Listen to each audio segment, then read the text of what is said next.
Are you a bringer of the false light, or do you bring the true light?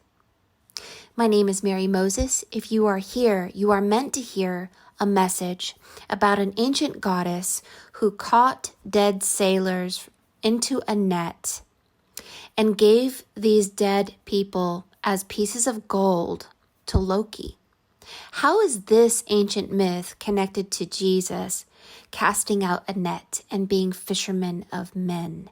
And what is the false light and what is the true light? Although this is an individual reading for Anujin, you are meant to hear this message. So Anujin, your grandfather came forward here. You are on the right side, beaming out the true light, and the false light is a human being with a helmet on their head, dominated by artificial intelligence, which is the false light. There are many symbols in this piece, books, the eagle, the number 47.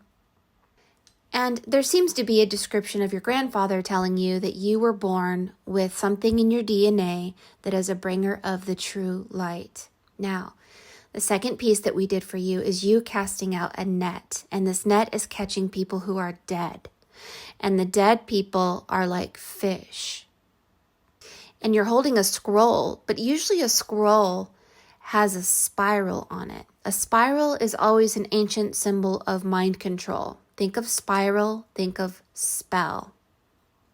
But you have a power button on your scroll. This reflects that you basically have the ability to spiritually raise the dead. Those who are spiritually dead under mind control.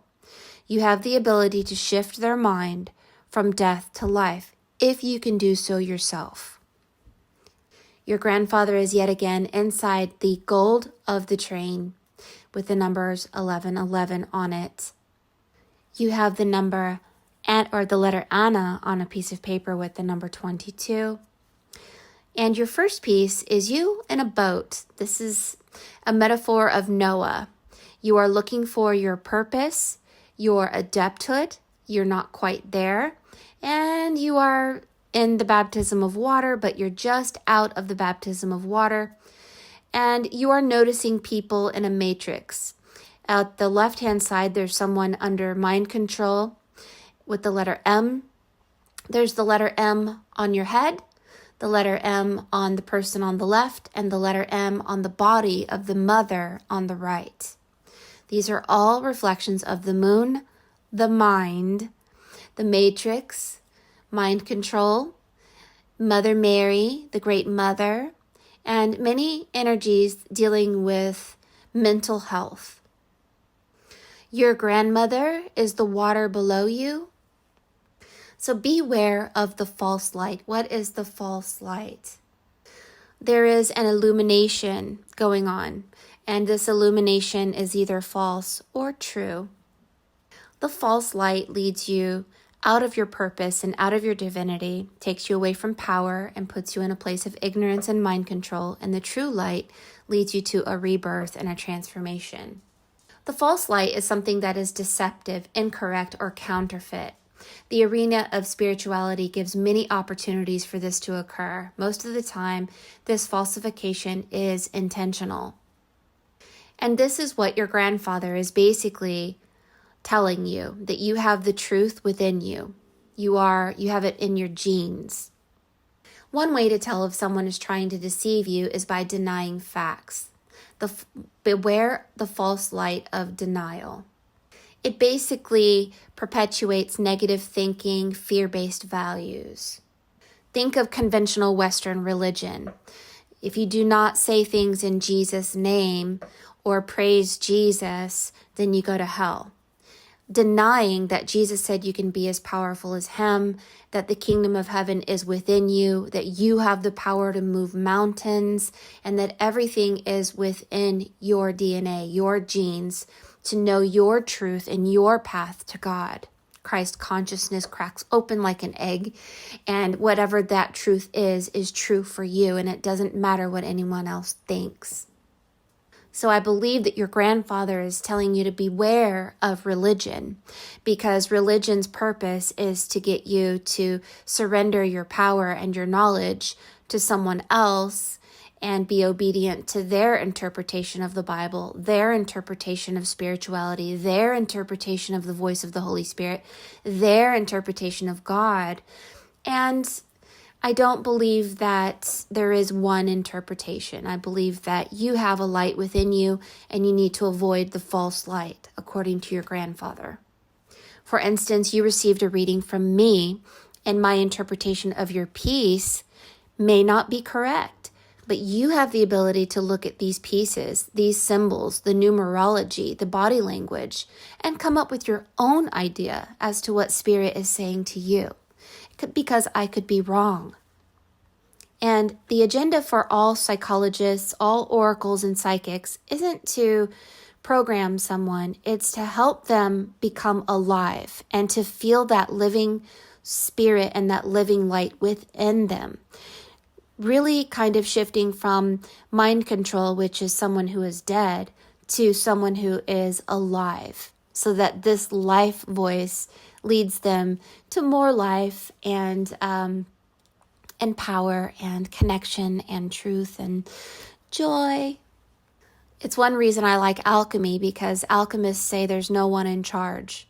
Your process to awakening is yours and yours alone, from transforming from lead to gold. And that's what is in your piece. The train is made of lead or iron, and the light of the train is the golden light. And when we transform from lead to gold, we go from death to life. And this is the ancient myth of the story of Ran. Ran in Norse mythology is a goddess and a personification of the sea. She has 9 daughters who personify the waves. She is frequently associated with a net, which she uses to capture seagoers. And Ran lent this net to Loki. Okay, so there's some secrets here. So catching death, people who are dead, and in a net is an allegory of the invisible net that is behind all things, sacred geometry, and even people who experience near death and they float up, they hit a net, an invisible net. Now, if you've transformed from lead to gold, Loki wants to take your gold, your golden crown, and use your energy or power. So there is a dark force and there is a light force. There's a false light and there is a true light. So there's a story where Odin sent Loki to get the gold, which is people who have transformed to gold. And these fish, known as pike, leaped into the net. The pike are people. Loki catches the pike with his own hands. So Loki represents the false light. We don't want to be caught in a net of the false light. So why did Ran have a net in which she caught everyone that went to sea? This is the story of the origin of gold being called fire or light or brightness. And I could be wrong about this interpretation, but the feeling I get is that when we are fish and we die as a fish, we never ascend to the age of Aquarius. We stay in the fish, the age of Pisces. We were caught in a net of the false light. We were under mind control. And for those who follow the true light, do not get caught in a net. Now, there are masters of the net with the letter M, and Jesus was one of them. He said, I cast my net out, let us be fishermen of men, right? And the people who follow the master of the net, they are called the initiates of the net. They are Egyptian in symbolism. You can see the net here. And the masters of the net are people who study sacred geometry, numerology, and they know that there is a pattern behind everything in your life which creates pain or pleasure, happiness or misery, success or failure. And there is a sacred geometrical shape behind every pain and pleasure. So being a master of the net is learning to not be caught in the false light. A master of the net learns to follow the true light. Sacred geometry rules our lives on earth. And the very first pattern you learn when you study sacred geometry is the boat, the canoe that you are in. It is known as the Vesica Piscis. Jesus called it the eye of the needle. It looks like a fish. It looks like water, like a teardrop. It looks like fire. It looks like a belly of the whale. And it looks like the all-seeing eye. And it is the top of the Ankh. It also forms the number 8. Now your mother has the apple on her head. And when you begin to follow the true light, your apple, your Taurus field becomes perfected, enlightened, ignited like a fire. And when your sacred geometrical light that you cannot see becomes ignited, this Taurus field, this apple, then you no longer have a bite out of your apple like your iPhone. Notice that mind control is kind of like a simulation. It's a helmet, kind of like Darth Vader. And so the apple with a bite out of it means that someone is under mind control. But if your Taurus field is complete and solid like an apple and flows, then you have tapped into your sacred geometrical shapes of your life and have perfected yourself mentally, physically, and spiritually, where your Taurus field becomes so golden light that you cannot be seen nor detained by Loki in the net, who wants to use your energy for the deceptive light. Okay, so now look at yourself in the boat. Your grandmother and some ancients are helping you on this river of life. You look like you're on the Nile River. I think Grandma says don't be in denial. On denial, the Nile River. Your mom has the letter M. This is the master magician in the matrix, mind control. The age of Aquarius with someone dumping out water. Actually being the fish who avoided being caught in the net by being in the Vesica Piscis. This is the boat. The eye of the needle, not being polarized left or right, belief or emotion, and allowing a higher self, a spirit of truth to lead you. The invisible voice, the invisible sacred geometrical shape that leads you, not the voice of anyone else in the world. Now you are a pointer, the angel that points. And you're pointing at someone who is under the M. Now look at this, Harry Potter. There's the M and the muggles under a platform suffering. You're going to notice there are millions of people who are under mind control. And notice this letter M in District 12. People in a prison planet, because they're under mind control, they follow the false light, the false gold. And you'll be able to see and pick up these symbols everywhere you go. Look at the Master Mason with the letter M. You can't see the letter M or the letter W unless you put a mirror up against it. So if you want to know the truth about things, you can just put a mirror up against it. And that's what you have next to you on your boat is a mirror. You're going to see half-truths in this reality because this reality is only half of the mirror. Just like this, the letter M, the letter W, King Solomon. The letter M being the real world, the letter W being the false illusion. The female on the bottom, the male on top. Now, the pointing angel is always pointing one finger.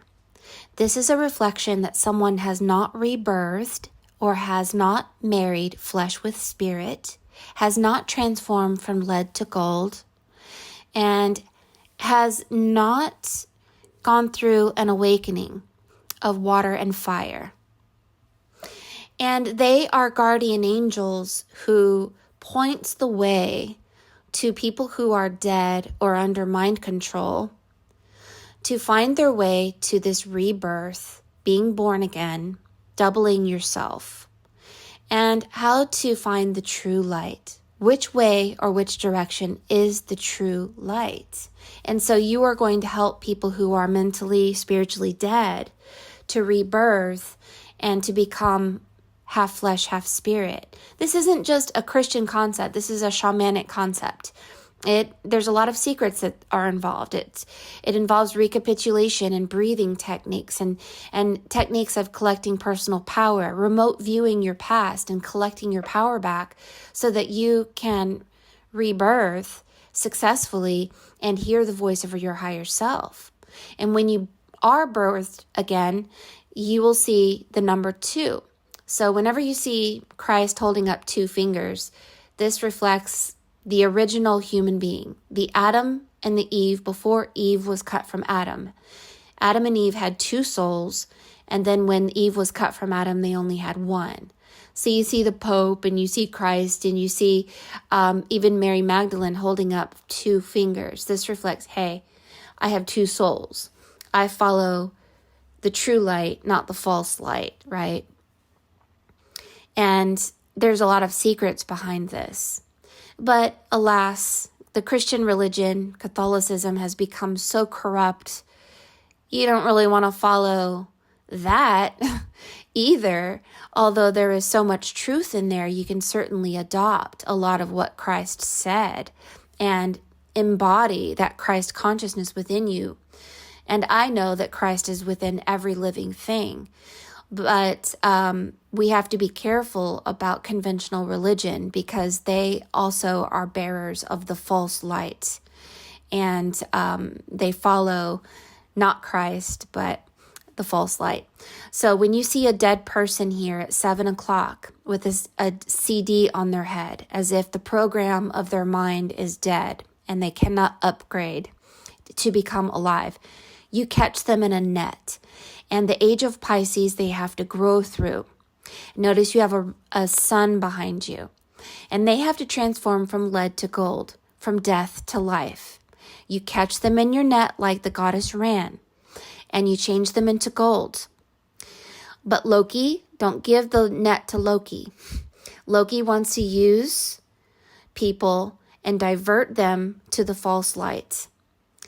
And people give their crown, their corona golden crown away, forsaking the age of Aquarius. People think that the age of Aquarius is linear. It's not.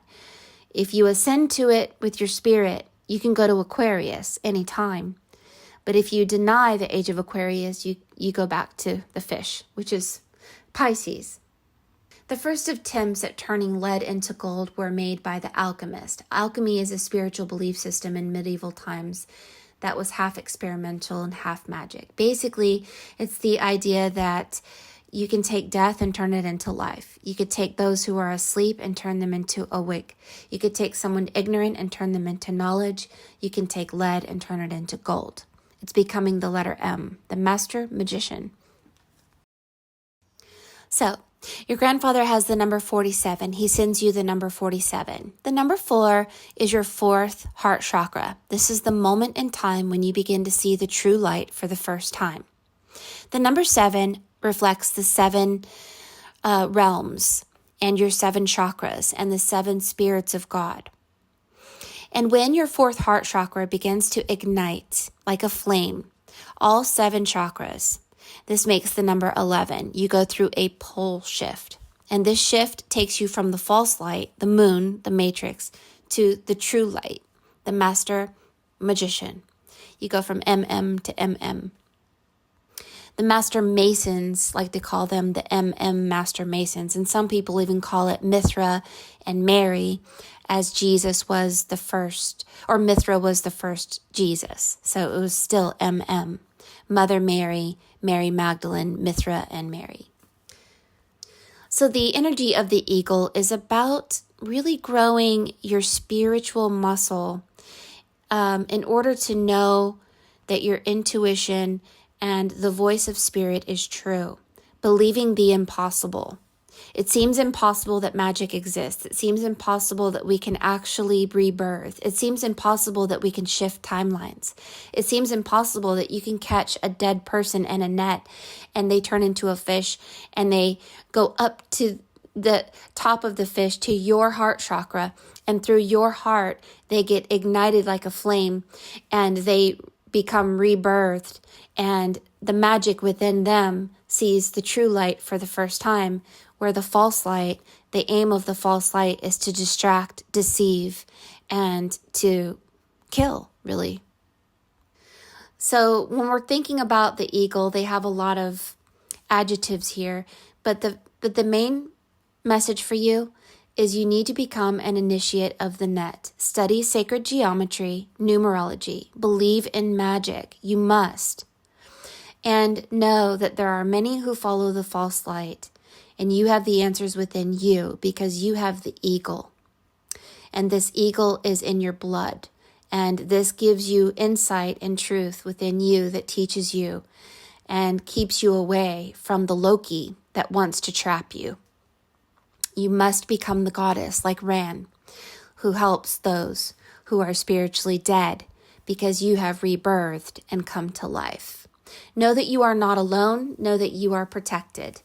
And know that there are many symbologies within this piece that will speak of the time that you are in now and of your future. It's okay to use your iPhone that has a bite out of it, even though it is part of the false light, because what man intends for evil, God intends for good, and you have God within you. God, gold, the golden age of Aquarius. Thank you so much for what you have to teach us, and if you would like a reading, go to forestfairy.com.